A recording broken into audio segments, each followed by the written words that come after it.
do want to thank the sponsors here. This is a very good program, and all the speakers so far have presented some very good information.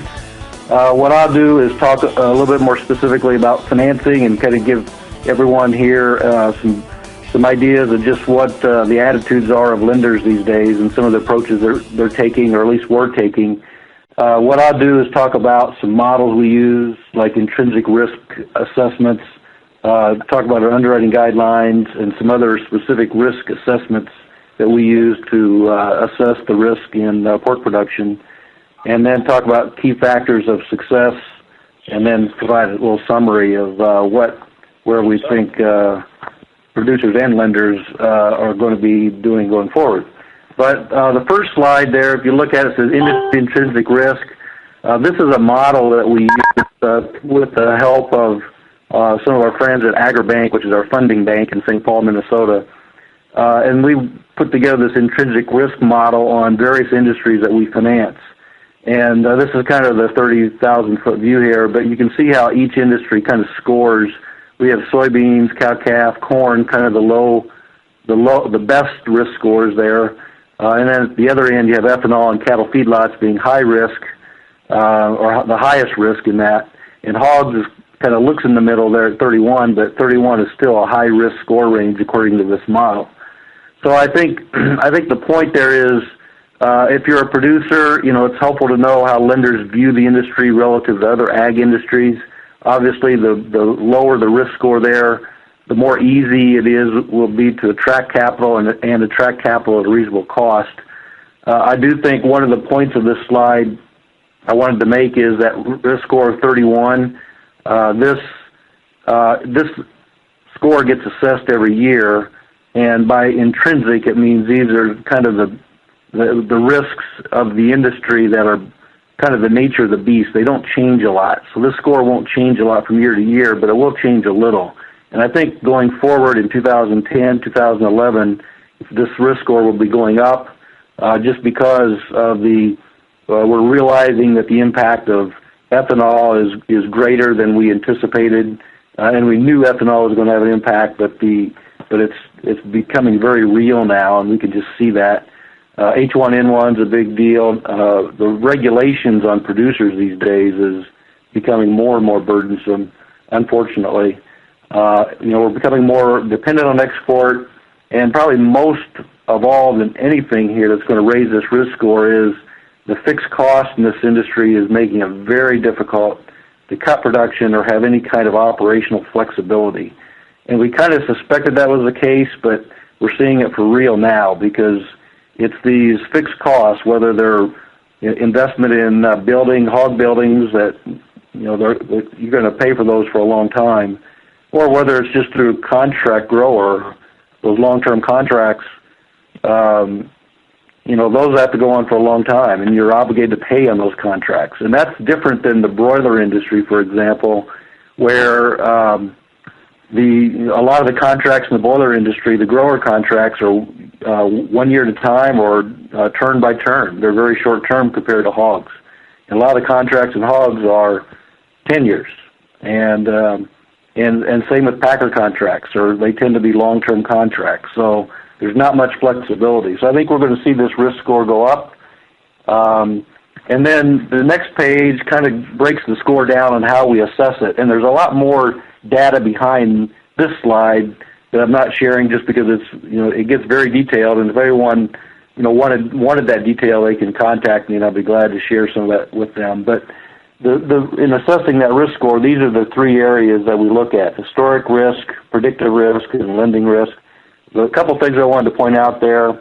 The financial structure of the industry, as I pointed out, there's much more fixed costs and more long-term contracts now than there used to be, and that's a bigger risk. Also, the stability and longevity, one of the things that falls into that is the higher corn costs from ethanol. But it's not just that. The higher corn costs in this industry, we've always felt, isn't a huge risk issue because there was always a correlation between hogs and corn. Corn went up, eventually hogs went up. Well, now that relationship or that correlation is being disturbed by the correlation between corn and oil, which is appears as trumping the relationship between corn and hogs. So you could easily have corn go up because ethanol is pulling it up, and hogs don't follow suit certainly very quickly, and we're seeing some of that impact now. A couple other points: the political regulatory risk, number 7 there. Obviously, that's becoming a bigger deal with more regulations. The animal rights efforts are making gains, and that's putting a burden on producers. The economic vulnerability from exports is a risk. Exports is a great thing, and it is one of the bright spots of this industry. And at least that's how we view it. That we're optimistic on exports, but we're also very dependent, and we have to have those exports grow to be profitable. And then the item number 10 there, the external factors. That's an H1N1 issue there, where you just have something totally external to the industry really have an impact on your industry, even though it's really doesn't have much to do with hogs, but it's impacting hogs. So that's a good example of external factors. The next slide is our underwriting guidelines, and these are fairly self-explanatory, I think, but the point I wanted to make with this is these underwriting guidelines haven't really changed even from 10 years ago. These are the underwriting guidelines we've tended to follow over the years. However, we've made exceptions to these guidelines if a producer has a certain risk profile, and I'll talk a little bit more about what that is here in a minute, but if a producer has a good risk profile or a manageable low-risk profile compared to others in the industry, we'd make exceptions to these guidelines. I think going forward, we're going to make fewer exceptions just because of the struggles we're in, and as well as the bank's regulators are regulating very heavy these days. And when we make exceptions to our guidelines, we have to justify it and document it. And if we can't do that very well or convince the regulator gets upset and writes us up, and that's not very comfortable when that happens. So the point here is these are our guidelines. They really haven't changed much over the years, but I think going forward we're going to be more disciplined with these guidelines and not make nearly as many exceptions. The next slide is our guidelines for financing a contract or a contract grower. And again, these haven't changed much, but I think we'll see fewer exceptions to these guidelines. And the one point with this slide is the issue of counterparty risk. That's a big deal these days, and we're finding that counterparty risk is a larger risk than we thought, where if we're financing a grower and he's working with a larger producer or an integrator, we're going to do more work more diligence to assess that integrator because that's where the counterparty risk comes in, and that integrator's ability to honor those contracts, that's becoming more and more of a concern. So lenders will do more work to assess those counterparties that are involved. And that's a little bit difficult to do, but I think you're going to see more and more of that. Next is the kind of a format of when your lender does an analysis of you as a producer. This tends to be the format they follow, and those are what typically is called the 5 C's of lending. And again, they're fairly self-explanatory. The character issue really amounts to how we assess the operation and the risk profile of that operation. I'm going to talk a little bit more about that in a minute. Capital tends to have to do with your balance sheet. Capacity tends to have to do with your income statement. Collateral is obviously the collateral offered for the loan, and then the conditions are the terms of the loan.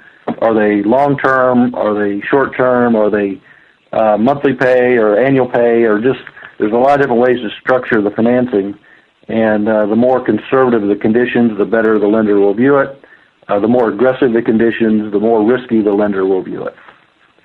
Now, the next page gets into really the character assessment of a producer, and we kind of break the risk profile issues of credit into 4 categories: marketing risk, production risk, input, cost, and environmental.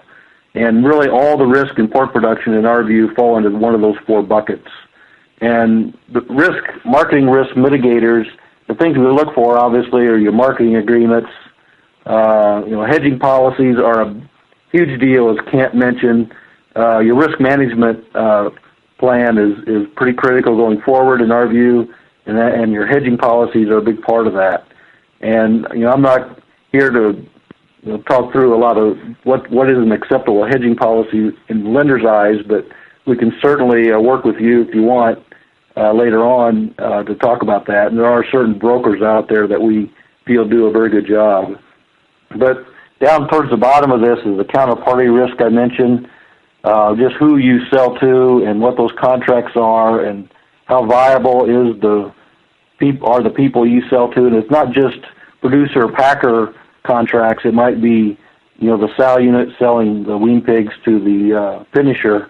That's a similar situation where the counterparty risk is a pretty big deal, and we're finding that you can't always rely on those contracts being honored, and it's creating some issues for the industry. The last issue there is a strong liquidity position. One of my points, or one of the takeaways I hope you get from my talk here, is that liquidity, in our view, liquidity really can trump just about everything. I know Dr. Steve Meyer mentioned it's all about cost, and he's right. Cost is a big part of how good a liquidity position you have, however. And, we've seen a lot of producers that are low cost and not very leveraged, which is the traditional thinking, and they don't make it. They don't survive. In fact, sometimes they're one of the first to exit. And the reason is they don't have liquidity. And the reason they don't have liquidity is they may have a good balance sheet, but they can't convert those assets to cash quick enough. And they may be low cost, but again, they can't manage their volatility. They can't manage their risk because they don't have liquidity they need to do that. So liquidity really is a trump card, and we're seeing that. It's producers that have liquidity are sustaining themselves these days very, very well compared to everyone else. And those producers don't tend to be the lowest cost and don't tend to be the lowest levered in the industry. So liquidity really is a valuable trump card. The next slide is talked about production risk mitigators. The main, items there I just want to point out is biosecurity. Obviously, is a big deal and becoming more and more critical that biosecurity practices are disciplined and followed. Also, the location of the facilities is important from the standpoint are those facilities valuable to the industry of where they're located, but at the same time, are they too close or too close to concentrated hog areas where it's hard to manage production risk or disease? And then again, strong liquidity position down at the bottom is another trump card for managing your production risk. Next is input cost risk. Corn cost, for example. Again, your hedging policies are important. Your location of facilities is important so that you can be in low-cost areas. And what used to be low-cost corn areas isn't necessarily low-cost corn areas going forward because of the impact of ethanol. So there's a structural shift in the industry in that regard. And then again, strong liquidity position is, again, the trump card for that risk as well. The next one, environmental risk mitigators. A couple things to point out there. Your legal resources. Producers need to have good legal support. You need an attorney that is familiar with your operation and familiar with your industry, just so that you can manage the risk that can come at you, whether that's lawsuits or threats of lawsuits or trying to comply with the government regulations. We would encourage you to make sure you have plenty of legal resources. Use of contract production can be a way to manage your risk by contracting with others, but there's again, the counterparty risk there is becoming a bigger issue. And then again, strong liquidity position is another trump card for that. Now, the next slide talks about cost of production, and these are kind of our assessment of what would look like good cost when we look at producers. And you can argue with this a little, I guess, but one of the points is go back to 2003 if you were under $42 per hundredweight break-evens, we probably viewed you as pretty respectable. If you're above 42 back then, we probably thought you might have some cost issues you could work on. But look, in 2008, that number rose all the way to $58 a hundredweight.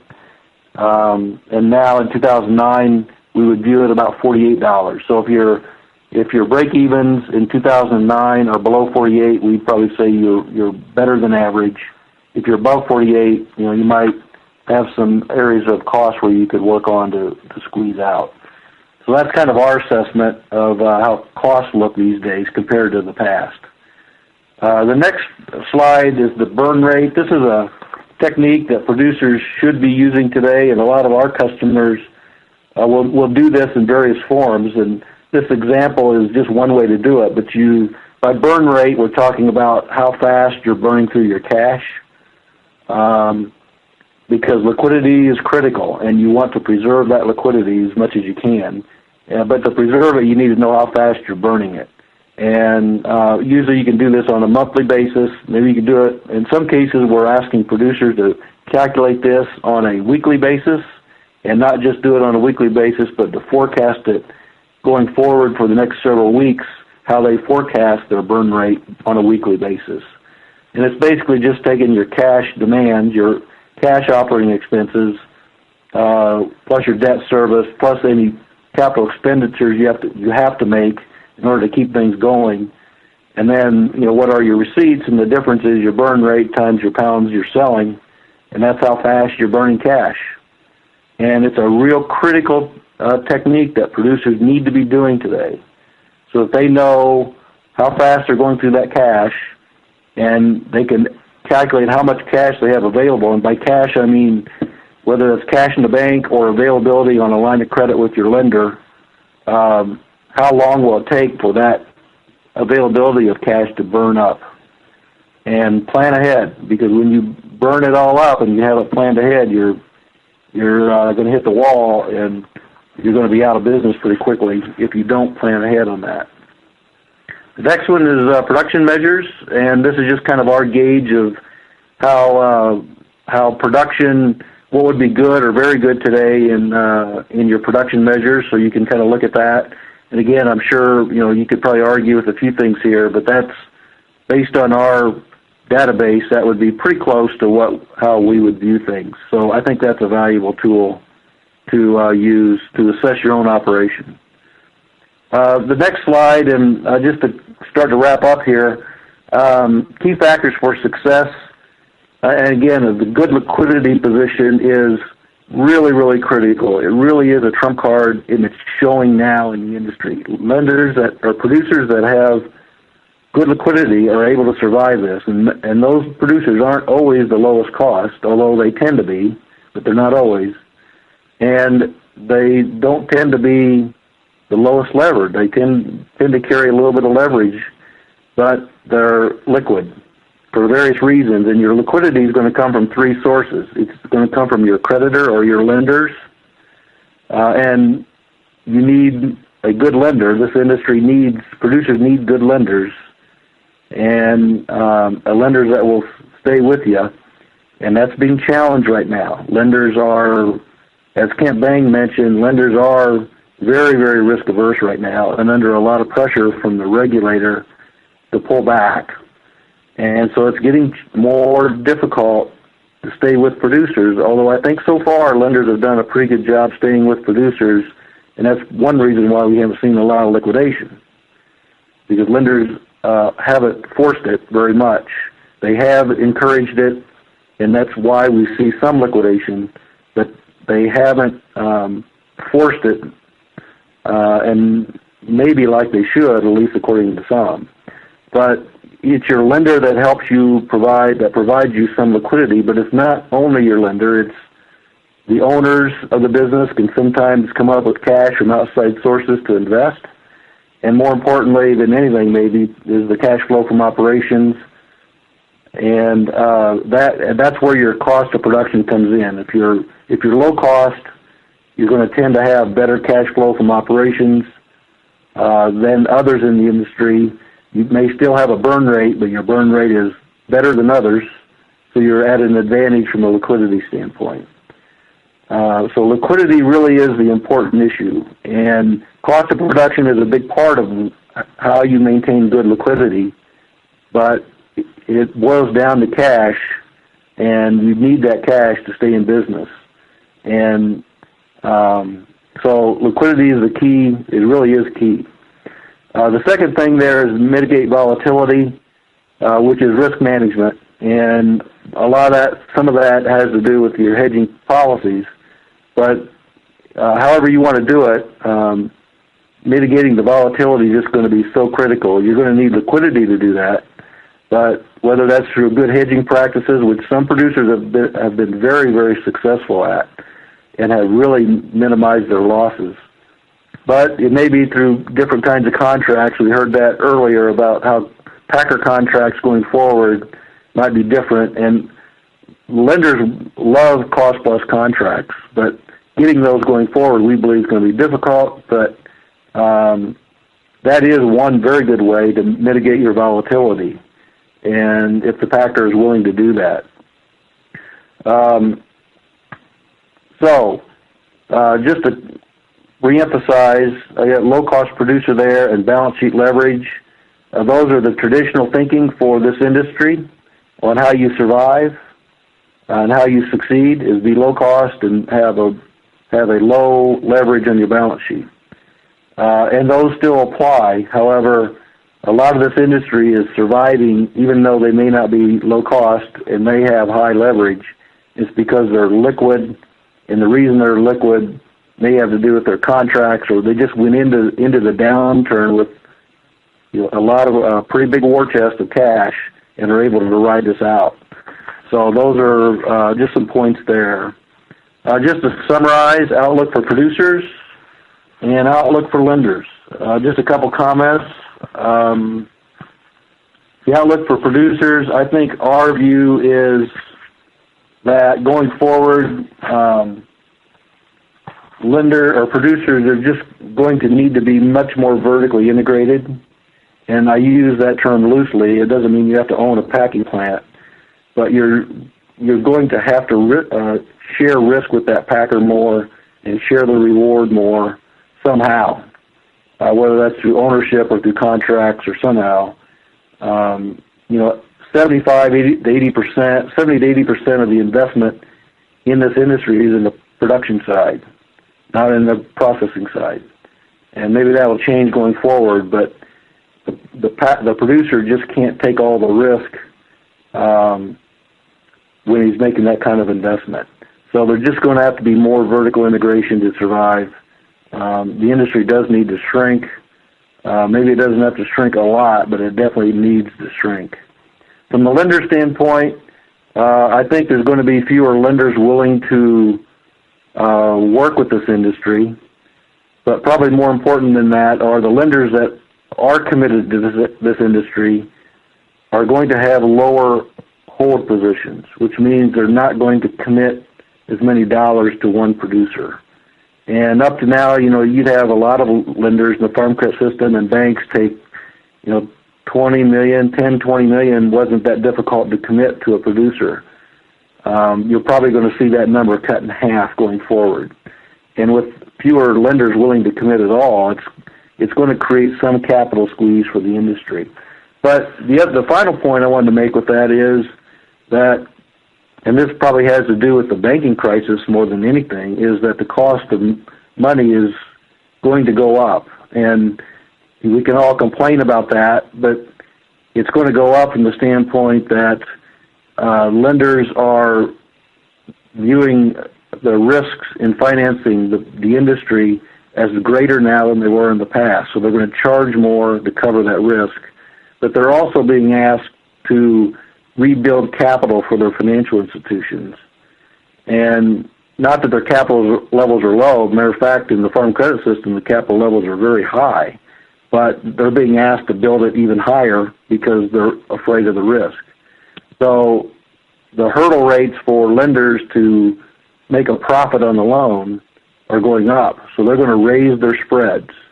So when your loan comes up for renewal and the lender is raising your rate, even though the cost of money overall in the economy has not gone up, that's why.